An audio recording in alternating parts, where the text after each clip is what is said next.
مسجد کے بغل میں گھر تھا, بھینس پالتا تھا بیچارہ. تو امام صاحب نے کہا رے بابو تو بھینسے کے چکر میں رہے کہ نمازوں پڑھویں. تو بولا کہ حضرت ہمارا ٹائم چھے تو دیکھے جو ہم کتنا پریشان نہیں. تو حضرت نے کہا کہ سن, یہ بھینس کام نہیں دے تو, یہ بھینس کام نہیں دے تو نماز پڑھ, یہ بھینسیا تمہاری زیادہ دودھ دے گی, نماز پڑھ. بولا کی بولی جو بھینس دودھ دے گی؟ بولا ایک دم دے گی, ابھی 10 کلو دے رہی, نماز پڑھو گی 15 کلو دے گی. بولا ٹھیک ہے, تو پہلے کہنے نے بتایا ہم صبح فجر ہی سے آ جائیں گے. بولا جو نہا دھو کے رات میں تیار ہوا, فجر کی اذان 5 بجے ہوتی تھی, 4 بجے بھور میں مسجد پہنچ گیا. اذان ہوئی, نماز پڑھا, نماز پڑھ کے جب گھر پہنچا نا, دیکھا ہے کہ وہ بھینس مر گئی.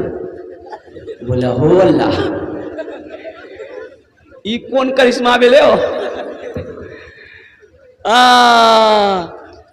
قربان جاؤ, دوڑا مسجد گیا, امام صاحب سے بولا امام صاحب غضب ہو گیا. بولا کیا ہوا؟ بولا امام صاحب ابھی نا فجر پڑھے آپ کے پیچھے. بولا ہاں. بولا کہ حضرت فجر پڑھ کے گھر گئے, یہ ایک بھینس مر گئی. تو امام صاحب نے کہا کہ اللہ تمہارا امتحان لے رہا ہے. کہا تم ڈر گئے؟ بولا نہیں ڈرے نہیں ہیں. تو بولے جو گھر آ گیا. ظہر کی اذان ہوئی تو بڑا ڈرتے مسجد پہنچا کہ کہیں دوسری بھی نہ چلی جائے. نماز ظہر کا پڑھ کے جیسے ہی گھر آیا, اتفاقاً کہیے دوسری بھینس مر گئی. بس سر پکڑ کے بیٹھ گیا. بولا ہم سمجھ گئے نہیں, 5 وقت کی نماز ہے, 5 بھینس ہماری چلی جائے گی. ایک بھینس کا بچہ نہ چلا رہا تھا. بھینس کا بچہ کو ہم لوگ کیا بولتے ہیں؟ پرو. ارے بولو نا پرو بولے جائے. تو پرو چلا رہا تھا, نہ دانا کھا رہا تھا نہ پانی پی رہا تھا. تو یہ آدمی بولا کہ زیادہ چلاؤ مت, 2 فرض پڑھے 2 چلی گئی ہے, تمہارے لیے فرض نہیں پڑھیں گے, 2 نفل پڑھیں گے, تم بھی چلے جاؤ گے. مسلمانوں نماز پڑھو. نماز کچھ مانگتی نہیں ہے, نماز تو دینا چاہتی ہے, نماز تو نوازنا چاہتی ہے, نماز تو دینا چاہتی ہے. شرط ہے کہ تم پہلے نماز پڑھ کر تو دیکھو, شرط ہے کہ تم پہلے اپنی پیشانی کو زمین پر سجا کر دیکھو. یہ بہت سارے لوگ ہیں یہاں پر ہمارے بیٹھے ہوئے, اچھا مسجد کے بغل میں گھر ہے لیکن پھر بھی نماز نہیں پڑھتا. یہ افسوس کا مقام ہے, یہ افسوس کا مقام ہے. ایک آدمی کی گائے مسجد میں گھس گئی. کیا گھسی بھائی؟ بولو بھائی. ارے ادھر دیکھیے بھائی, کیا گھس گئی؟ گائے گھس گئی. امام صاحب دیکھا کہ گائے مسجد میں آ گئی ہے تو امام صاحب لاٹھی لیے, 4-5 لاٹھی گائے کو مارے. جب تک گائے والا پیچھے سے آ گیا تو امام صاحب سے جھگڑا کرنے لگا, اب میری گائے کو کاہے مارے؟ تو امام صاحب بولا کہ مردود, گائے مسجد میں آ گئی, یہ گوبر کر دے گی تو مسجد ناپاک نہ ہو جائے گی. تو گائے والا بولا کہ حضرت یہ تو جانور نہ ہے, اس لیے مسجد میں آ گئی, ہم کو کبھی مسجد میں دیکھے آپ؟ بولا کہ ہاں بات تو صحیح ہے, یہ جانور ہے اس لیے مسجد میں آ گئی, ہم کو کبھی مسجد میں دیکھے؟ یہ مسلمانوں کا حال ہے. قربان جاؤ, آج ہم کوٹے جا رہے ہیں, آج ہم پیسے جا رہے ہیں, اور مسجدیں ہم سے چھینی جا رہی ہے. تمہیں ہوش ہے؟ اللہ پوچھے گا مسلمانوں, اللہ پوچھے گا تیار رہو. بابری مسجد ہم سے چھین لی گئی, قربان جاؤ. کیوں چھین لی گئی؟ ہماری لاپرواہی کی وجہ سے. گیان واپی مسجد وارانسی میں بہت بڑی مسجد ہے, وہاں بھی پوجا کی اجازت دے دیا گیا ہے.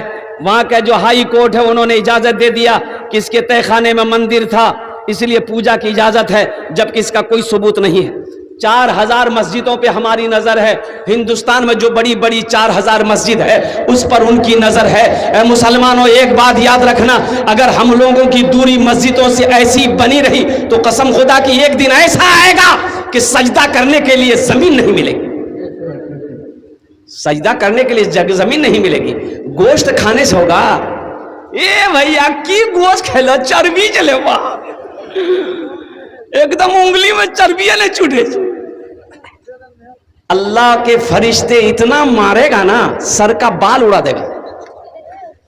آپ کس ہوش میں ہیں؟ آپ کہاں ہیں؟ مسلمانوں کی ذمہ داری کیا ہے؟ اس لیے مسلمانوں سنو, اپنی مسجدوں کو آباد کرو.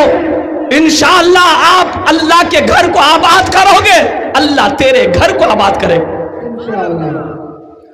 اللہ تیرے گھر کو آباد کرے گا، مسجدوں کو آباد کرو، اللہ تیری زندگی کو آباد کرے گا۔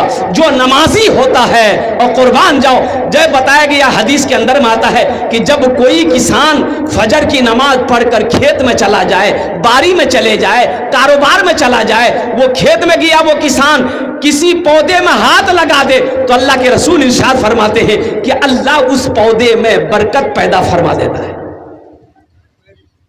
سوچو، اس لیے کسی بنگلہ شاعر نے کہا تھا کہ نماز نماز نماز کے بولو نا کاج آچھے، کاج کے بولو امر نماز آچھے، نماز کے بولو نا کاج آچھے، کاج کے بولو امر نماز آچھے، کاج کے بولو امر نماز آچھے۔ انشاءاللہ میرے بچوں، آج تک جمعے کی نماز پڑھتے رہے، آگے بھی پڑھتے رہو، لیکن اس جلسے سے ایک پیغام لے کر اٹھو میرے بچوں کہ ہم سے بھول ہوئی ہے، ہم سے غلطی ہوئی ہے، صرف ہم جمعہ پڑھتے تھے، 5 وقت کی نماز نہیں پڑھتے تھے۔ انشاءاللہ وعدہ کرو کہ آج کی فجر سے لے کر موت کی صبح تک انشاءاللہ 5 وقت کی نماز پابندی کے ساتھ پڑھیں گے انشاءاللہ۔ کتنے لوگ تیار ہیں؟ ہاتھ اٹھائیں انشاءاللہ۔ یہ پکا وعدہ ہے؟ ارے پکا وعدہ ہے کہ کچا وعدہ ہے؟ ہاں، ہم امام صاحب سے کہنا چاہیں گے کہ امام صاحب بس سمجھ لیے جتنے لوگوں نے ہاتھوں کو اٹھایا ہے، مجھے امید ہے کہ کل مسجد میں جگہ نہیں ملے گی، کل مسجد میں جگہ نہیں ملے گی۔ یا اللہ ان ہاتھوں کو اٹھوانا میرا کام تھا، یا اللہ ان کے دلوں کو بدلنا تیرا کام ہے، اللہ ان کی زندگی کو بدلنا تیرا کام ہے۔ یا اللہ تیری بارگاہ میں دعا کرتا ہوں، یا اللہ ہم سب کو نمازی بنا دے، یا اللہ دین کا سپاہی بنا دے، یا اللہ مرد مجاہد بنا دے، یا اللہ میدان جنگ کا غازی بنا دے۔ یا اللہ میں دعا کرتا ہوں تیری بارگاہ میں، یا اللہ جتنے لوگ یہاں پر بیٹھے ہیں سب کو خانہ کعبہ کا حاجی بنا دے، آمین بولے الحمد۔ یہ نماز جو ہے، یہ نماز دیکھیے کتنی حکمت ہے۔ روزے کا حکم زمین پر آیا، حضرت جبرائیل امین علیہ الصلوۃ والتسلیم روزے کا حکم لے کر زمین پر آئے۔ شہر رمضان الذی انزل فیہ القرآن ھدی للناس وبینات من الھدی والفرقان۔ حج کا حکم زمین پر آیا، زکوٰۃ کا حکم زمین پر آیا، واقیموا الصلاۃ وآتوا الزکاۃ، یہ آیت زمین پر اتری۔ لیکن جانتے ہو مسلمانوں، میرے بچوں سنو، جب نماز کی باری آئی تو اللہ نے اپنے محبوب کو عرش پہ بلایا۔ سبحان اللہ بولا تھا ماشاءاللہ۔ اللہ نے اپنے محبوب کو عرش پہ بلایا۔ اچھا یہ عرش ہے کہاں؟ ہاں، پہلے آسمان، دوسرا، تیسرا، چوتھا، پانچواں، چھٹا، ساتواں آسمان کے بعد ہے سدرۃ المنتہا۔ کیا ہے بولو؟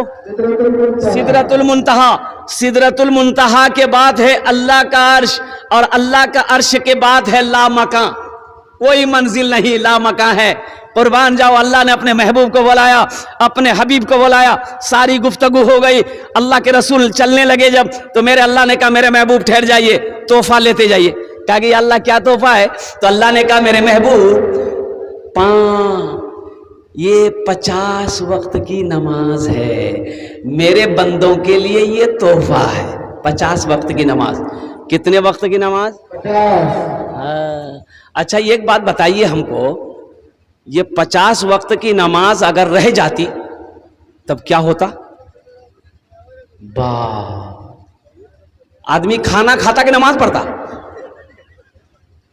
لیکن اللہ کی حکمت دیکھو، قربان جاؤ، ہم تو یہ کہتے ہیں کہ 50 وقت کی کیا کہ 100 وقت کی بھی نماز اگر ہو جاتی تو انشاءاللہ جو پڑھنے والا ہے وہ پڑھ کر دکھا دیتا،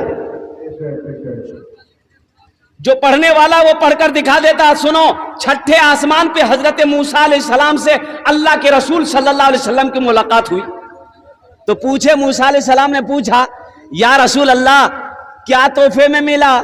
تو اللہ کے حبیب نے ارشاد فرمایا 50 وقت کی نماز۔ تو موسیٰ علیہ السلام نے کہا کہ اللہ یا رسول اللہ، میری امت کے اوپر میں 2 وقت کی نماز فرض تھی، بنی اسرائیل کے اوپر میں 2 وقت کی نماز فرض تھی، فجر اور عصر۔